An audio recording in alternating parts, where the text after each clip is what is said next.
पादशान्तिके सन्नतम्बके योगी जिज्ञास्मिते नमस्तुते नमस्तुते नमस्तुते।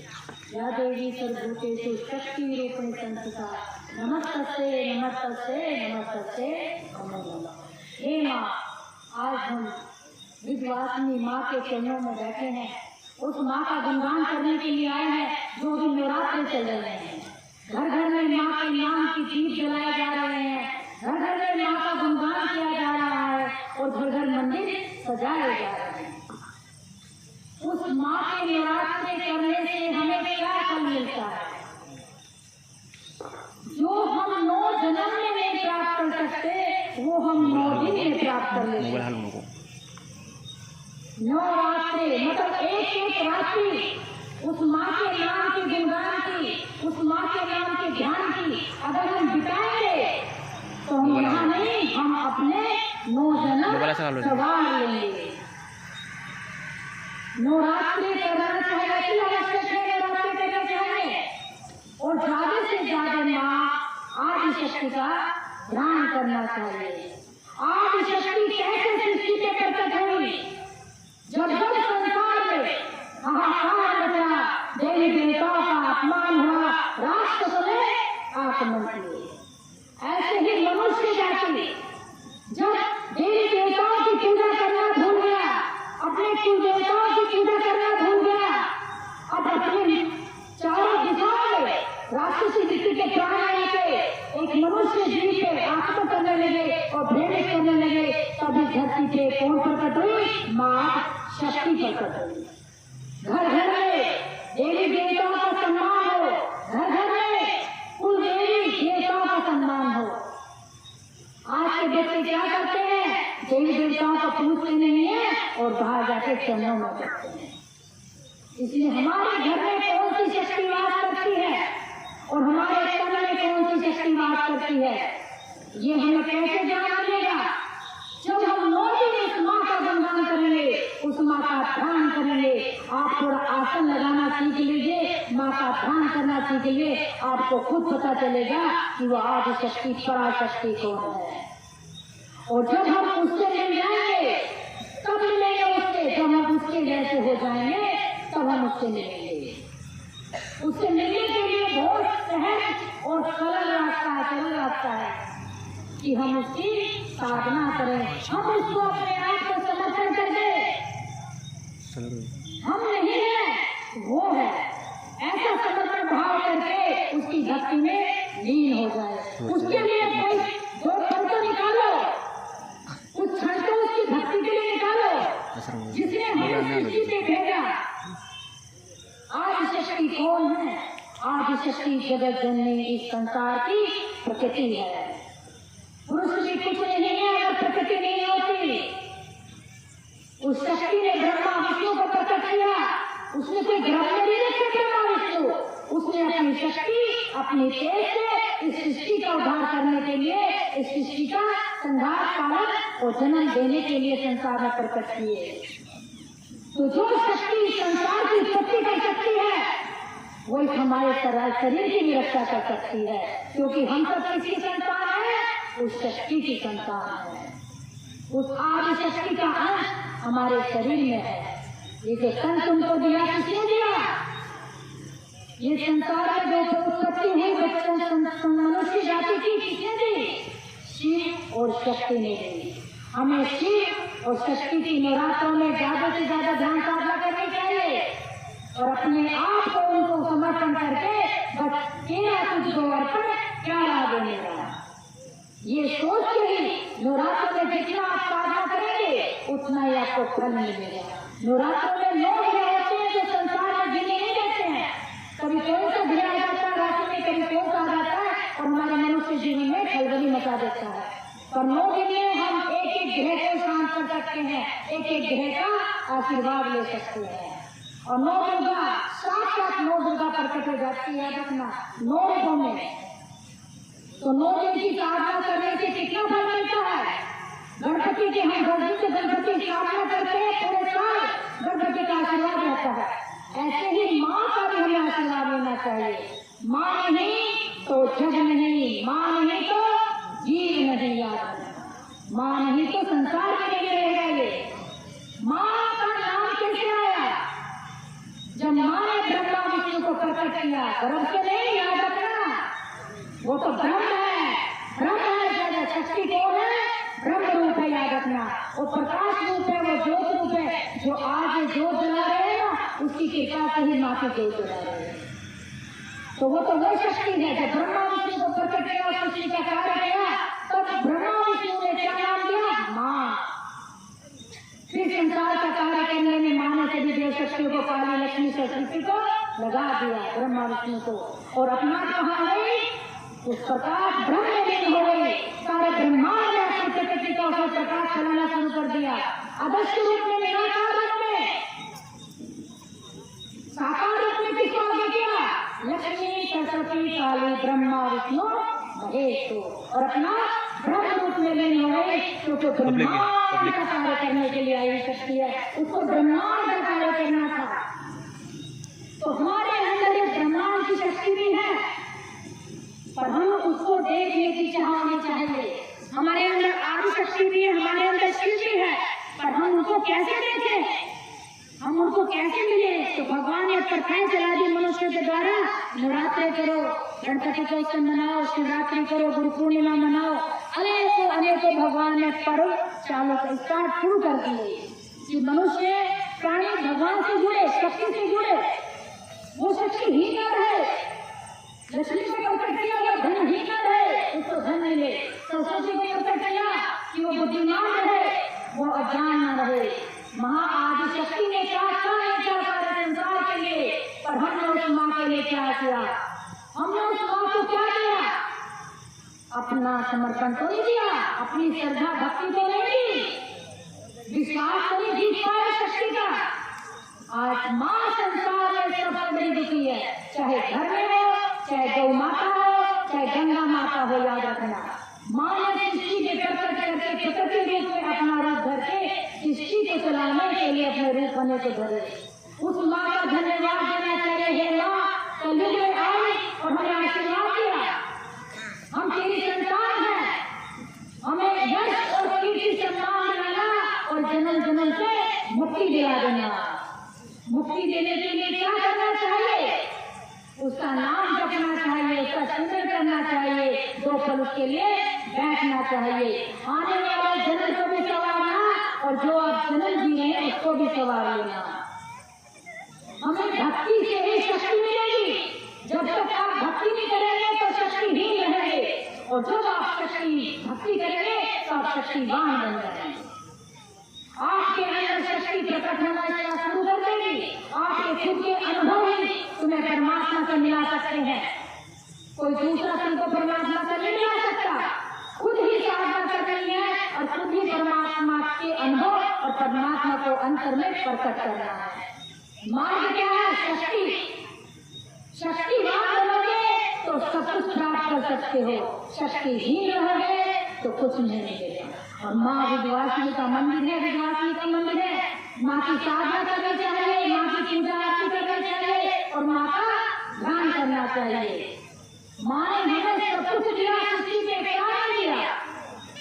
सब कुछ तो दिया है, ये तन दिया, ये मन दिया, ये धन दिया, ये बच्चे दिए, परिवार दिया, सब कुछ तो माँ ने दिया है। माँ एक शक्ति वो है जो मांगते हो देती है। शिव वो शक्ति है जो आप बोलते हो पूरा कराते हैं। तो अपने घर में जो माँ है उनका भी सम्मान करना है, अपने कुलदेवताओं में बैठी जो शक्तियाँ हैं उनको भी स्थान देके उनकी भी साधना, उनकी भी सेवा करनी है, उनका भी आशीर्वाद लेना है। बोलते हैं ना माँ नवरात्रों में धरती पे आती है, किस रूप में आती है? कभी वो व्रत बन जाती है, कभी वो कन्या कंजके बन जाती है, कभी गृह लक्ष्मी बन जाती है। माँ नवरात्रों में हर घर में वास करती है। थोड़ा अनुभव कीजिए, थोड़ा एहसास कीजिए, उसकी साधना, उसकी भक्ति कीजिए। कंजके को भोजन खिलाना चाहिए। नवरात्रों में कन्याओं को भोजन खिलाना क्यों चाहिए? क्योंकि माँ नौ रूपों में नौ कन्याओं के अंदर प्रकट होती है।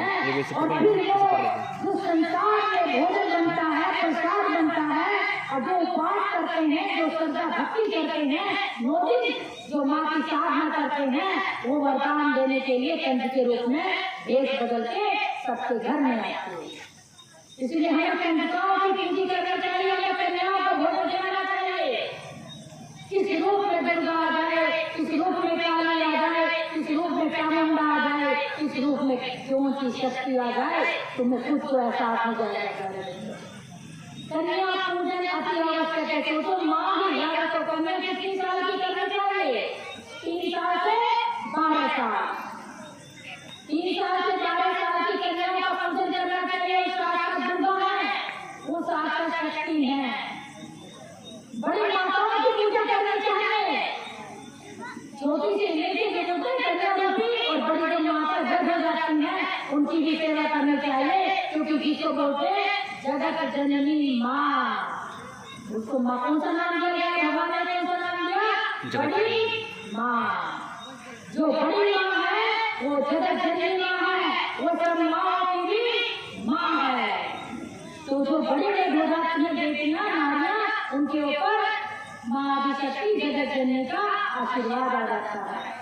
और जो कंजकें होती है, इनके पास तो सात 9 रूपों में रहती है।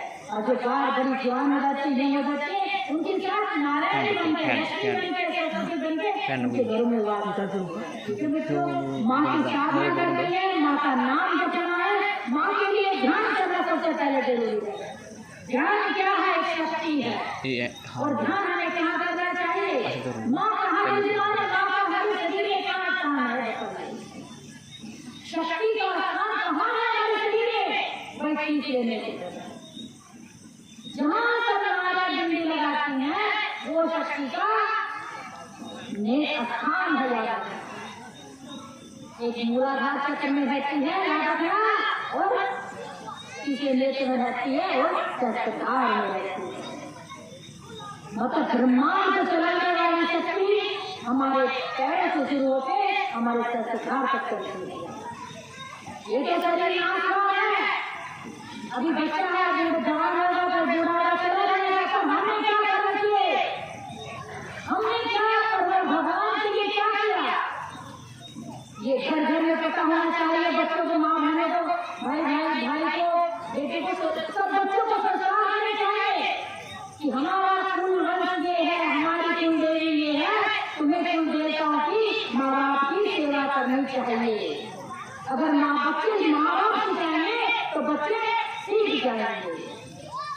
सबसे पहले आप सोचना शुरू कर दीजिए कि हम क्या कर रहे हैं, क्या हमें करना है, किसकी साधना करें हम।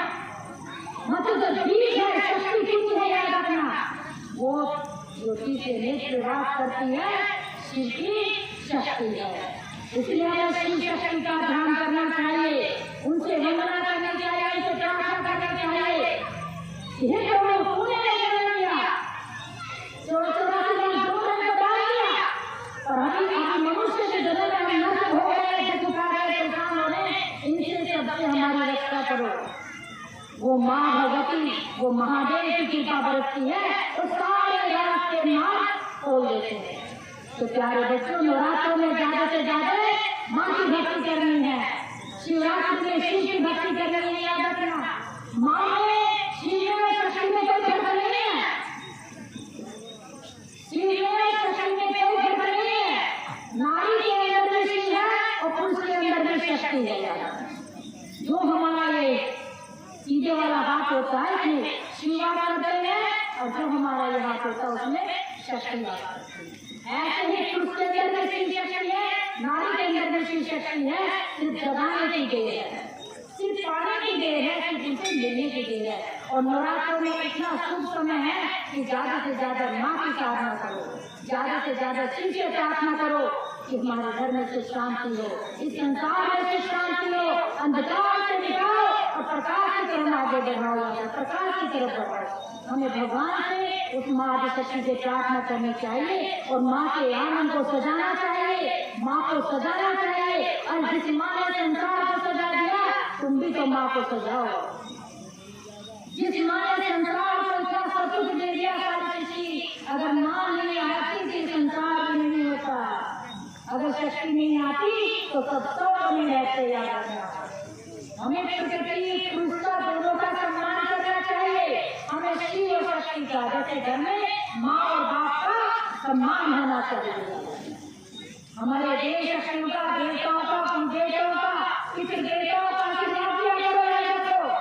अभी हमारे पितृपक्ष में गए थे, क्यों आए पितृपक्ष याद रखो, किस वंश में जन्मे थे, और पितरों को भूल जाते हैं, देवताओं को भूल जाते हैं। नहीं, हमें पितृपक्ष करने चाहिए, क्योंकि हमारा वंश उन्हीं से चल रहा है, और वो हमारे वंश में बार बार जन्म लेके कभी बेटे के रूप में, कभी बेटे के रूप में, भाई के रूप में आते हैं और आते रहेंगे। कब तक आएंगे? जब तक वो परमात्मा की शक्ति को प्राप्त नहीं कर लेंगे, जब तक वो अलग अलग मोक्ष और दान प्राप्त नहीं कर लेंगे, तब तक उनको आना ही पड़ेगा। जब उनको समय आता है कि अभी उसका समय पूरा हो गया है, तब उनको जाकर के भाग्य के द्वार खुलते हैं और साधु संतों से उनको गुरु मंत्र और दीक्षा मिलती है कि तुम अभी भक्ति के मार्ग पे आगे बढ़ जाओ, तुम्हारा मनुष्य जीवन सफल हो जाए। इसलिए पितरों की पूजा करना अति आवश्यक है। एक बच्चा करता है तो एक भक्त, अगर एक परिवार में से सैनिक बन जाए या एक परिवार में से कोई बच्चा भक्त बन जाए, संत बन जाए, तो 7 पीढ़ी पार देता है। अगर एक भी साधु संत बन जाता है तो 7 पीढ़ियों को पार देता है। अगर एक भी बच्चा सैनिक बन जाता है तो याद रखो, धरती माँ उसको अजर अमर बना देती है। उसके वेदों में, ग्रंथों में ऊपर यह धरती के अलग है, पर देवलोक में यही लिखा जाता है। इसलिए हमें हर एक बच्चा या तो आप संत बनाओ या तो सैनिक बनाओ। बनाना है तो वो बनाओ जो धरती माँ के लिए दिए, क्योंकि जिसने जन्म दिया हम उसके होके जाए, हम उसको कुछ ना कुछ तो देके जाए, क्योंकि उसने सारा बच्चे सभी को दिया, सब कुछ दिया, पर हम अपना रे उस माँ का चुका के जाए, क्योंकि फिर हमारा मार्ग आने का नहीं बचे, हम बार बार नहीं आएंगे यहाँ पे। वो मार्ग उस लोक में जाने का है जहाँ से हम आए हैं। तो बच्चों को डॉक्टर बनाओ, इंजीनियर बनाओ, पर संस्कार सबसे पहले बनाओ। अगर संस्कार दोगे तो तुम्हारा संसार में सम्मान बचा रहेगा। अगर बच्चे संस्कार में नहीं हो जाएंगे तो परिवार टूट जाएंगे, घर परिवार बिखर जाएंगे। फिर किसको दुख होगा? माँ बाप को होगा, और जो बैठी ऊपर है आदि शक्ति, पराशक्ति, जगत जननी माँ, उसको दुख होगा। इसलिए अपने बच्चों को संस्कार देना है, तुम देवताओं को देना है, पितरों की पूजा करानी है, गौ माँ की पूजा करानी है। याद रखना, वो कहना कि जब पितरों का भोग लगाया जाता है, गौ माता को भोग लगाया जाता है, क्योंकि जो हमारे पितर है ना, गौ के रूप में आके भोजन ग्रहण कर लेते हैं। कौवे को भोग लगाया जाता है, क्योंकि हमारे पितर है, कौवों के रूप में भोग ग्रहण कर लेते हैं। कुत्तों को क्यों लगाया जाता है? कि कुत्तों के रूप में भी आके वो ग्रहण कर लेते हैं। इंसान के रूप में आओगे तो डर जाओगे ना, भूत आ जा, पर वो रूप बदल के आते हैं, अपना कार्य देते हैं और आशीर्वाद देके जाते हैं। तो इसलिए कुल देवताओं की पूजा करनी है, पितरों की पूजा करनी है, देवी देवताओं की पूजा करनी है, और ध्यान, श्रद्धा और भक्ति के साथ करनी है। निस्वार्थ, जो चीज जिसने भक्ति की निस्वार्थ किया वही अधर्म हो गया, वो कुछ पाके गया, खाली हाथ नहीं गया। हमें पुण्य कमाने रखना, पुण्य हमारे साथ जाएंगे। हम पुण्य कैसे करें? ये दान तुम करेंगे, सेवा करेंगे, भक्ति करेंगे, तो ही हमारे पुण्य करेंगे। याद रखना, नहीं तो कर्मों में हम फिर से डाल दिए जाएंगे। हमें कर्मों से मुक्ति पानी है, हमें धर्म पे चलना है, हमें धर्म को बचाना है, क्योंकि हम धर्मात्मा की संतान हैं और उस आदि शक्ति की संतान है। तुम झूठ छल कपट से नहीं हो ना, तुम तो सत्य और धर्म का प्रतीक हो, क्योंकि तुम्हारे अंदर चेतना है, जागृत है, तुम हर चीज को समझ सकते हो। तुम सुन के बता सकते हो ये गंदा आ रही है, इसमें गंद है, तुम आंखों से देख सकते हो कि गंदा है ये, तुम कान से सुन सकते हो, क्योंकि तुम्हारे अंदर भगवान ने चेतना दी है, मनुष्य के अंदर चेतना दी है, जागृति दी। याद रखना, तो तुम्हें सब कुछ भगवान अनुभव के द्वारा एहसास करा देते हैं। इसलिए अपने कर्म कैसे करें और बच्चों को और घरों को कैसे, एक परिवार को जोड़ कर रखें। परिवार को तोड़ो ना, याद रखना, परिवार को समेट लो, परिवार को जोड़ लो। कितनी नई नई बीमारी आएगी, कोरोना जैसी आई है, किसी पहले आएगी, केदारनाथ जैसी। याद रखना, आई हैं और आती रहेंगी, कल में पता नहीं कब क्या हो जाए। इसलिए अपने कर्मों पे ध्यान दो और भक्ति और धर्म पे ध्यान दो। मनुष्य चौड़ा बार बार नहीं मिलता, कर्मों के अनुसार बार बार मिलता है। इसलिए ऐसे पुण्य कमाओ कि बार बार आना ना पड़े। ये आदिवासी माता जी है, चामुंडा माता जी है, कैसे माता बन गई? क्योंकि ये आदिशक्ति कांत है। तुम सब भी तो आदिशक्ति कांत हो। पर कोई भगवान बनना नहीं चाहता, कोई धर्म पर रहना नहीं चाहता, कोई पुण्य करना नहीं चाहता, कोई सत्य पे चलना नहीं चाहता, कोई त्याग करना नहीं चाहता, कोई सेवा करना नहीं चाहता। अगर हमारे अंदर ये सब गुण प्रकट हो जाएंगे तो तुम मानव से महात्मा, महात्मा से परमात्मा बन जाओगे। इस आत्मा को सोचो कि हम परमात्मा है, हमारे अंदर परमात्मा है। हमें शरीर को महात्मा बनाना है। कैसे बनेंगे?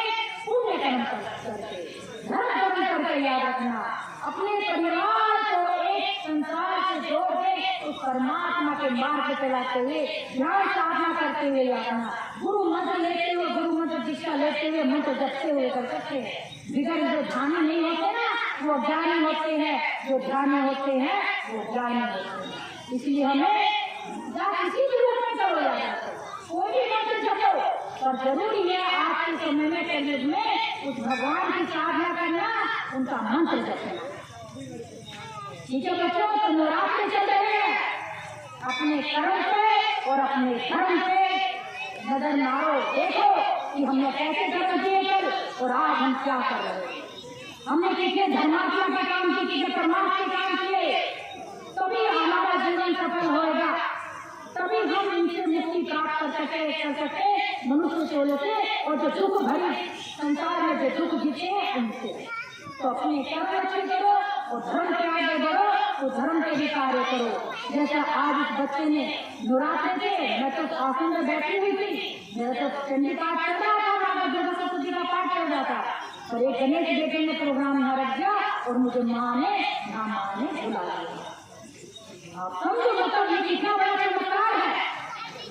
चामुंडा माँ जी की कोई देवी है, मुझे वो खींची नहीं गई, चलना चलना। देखो शक्ति एक चुंबक है। अगर शक्ति का एहसास करना सीख लो, शक्ति को पाना, उससे मिलना, उसका उससे देखना सीख लो। अगर शक्तिहीन बन के रहना चाहते हो तो कोई भी पितर चला जाएगा। अगर शक्तिवान बन जाओगे तो संसार में मान पाओगे और फिर लोग के हाथ में करोगे। तो शक्ति की साधना से ही हमें सब कुछ मिल सकता है। शिव की भक्ति से हमें सब कुछ मिल सकता है, मुक्ति मिल सकती है। बाकी तो संसार में नरक भी है और स्वर्ग भी है, पाताल है, पाताल है। याद रखना, सब कुछ किसी में यही होके जाना पड़ता है। तो हम कैसे कर्म करें? माँ से बोलो, माँ जो कल गलतियाँ करी माफ कर दे, और आज में जो अपने जैसा करा ले और अपने चीजों का नाश करना। तो भक्ति से ही सब कुछ ज्ञान मिलता है। भक्ति कीजिए, माँ का ध्यान कीजिए। तुम सबको बहुत बहुत आशीर्वाद। उस माँ की कृपा सब पे बने रहे। और नवरात्र में जो माँ का 9 दिन का उपवास करे, माँ उनके घर में एक दिन के लिए जरूर वास करे और सबकी मनोकामना पूर्ण करे। बोल जय माँ की जय। हर हर महादेव।